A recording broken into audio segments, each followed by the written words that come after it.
বাংলাদেশ থেকে খুন করে গুম করে মানুষ পালাই যায়। পুলিশ সেনাবাহিনী এত গোয়েন্দা কি করে? চুরি পরায় বসায় রাখতে পারে না। এত এত উপদেষ্টা মন্ত্রী এরা কি করে? আমার কাছে যদি 2টা চুরি থাকতো আমি তাদেরকে গিফট করতাম যে এই 2টা চুরি পরেও আপনারা ঘরে শাড়ি পরে বসে থাকেন, যদি বিচারই না করতে পারেন। শুক্রবার ছিল সেদিন, আমিও সেদিন ঢাকা মেডিকেল, আমার বোন আমরা ভর্তি ছিলাম সেখানে। তো ওনাকে যখন নিয়ে আসে তখন আমার চোখের সামনে আমি দেখেছি তার এই দিক থেকে কিভাবে রক্ত ঝরে পড়তে। অ্যান্ড আমার ফোনে ভিডিও আছে সেই জিনিসগুলোর।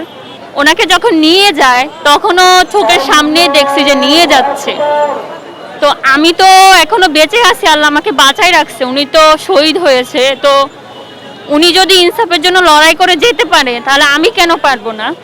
আমি সব সময় চাইছি যে আল্লাহ আমাকে একটু সুস্থ করে দাও, আমি যেন সবাই দেখতেছি আসতেছে।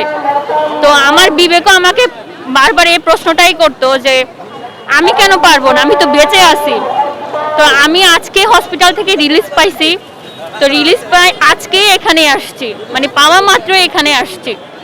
তো আমি চাইবো যে খুনির বিচার হোক, তার জনসম্মুখীনে হোক, সে যেন এই শাহবাগের চত্বরেই যেন তাকে হাদি চত্বর এখানেই নিয়ে আসা হয়। বাংলাদেশ থেকে মেরে খুন করে গুম করে মানুষ পালাই যায়, তারপর বাংলাদেশে নিউজ হয়। তাহলে বাংলাদেশের এই যে পুলিশ সেনাবাহিনী এত গোয়েন্দা কি করে? এদের কাজ কি? এদের চুরি পরায় বসায় রাখতে পারে না। এত এত উপদেষ্টা মন্ত্রী এরা কি করে? এরা যদি চুরি পরে বাসে বউর সাথে সংসার করে যাক, দেশ যদি চালাইতেই না পারে, তাহলে আরেকজনের বিচারই যদি না করতে পারে, সে কিসের এমপি, কিসের মন্ত্রী?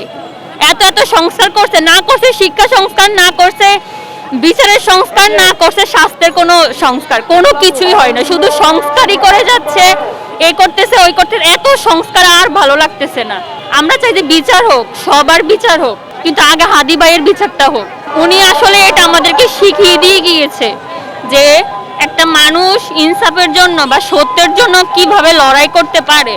সত্যের জন্য লড়াই করতে কোনো পলিটিক্স করা লাগে না, না লাগে কোনো টাকা, না অন্য কিছু। এটার জন্য জাস্ট নীতিবোধটা, মনুষ্যত্বটা লাগে, যেটা এতকাল মানুষ আমরাও বুঝতাম না।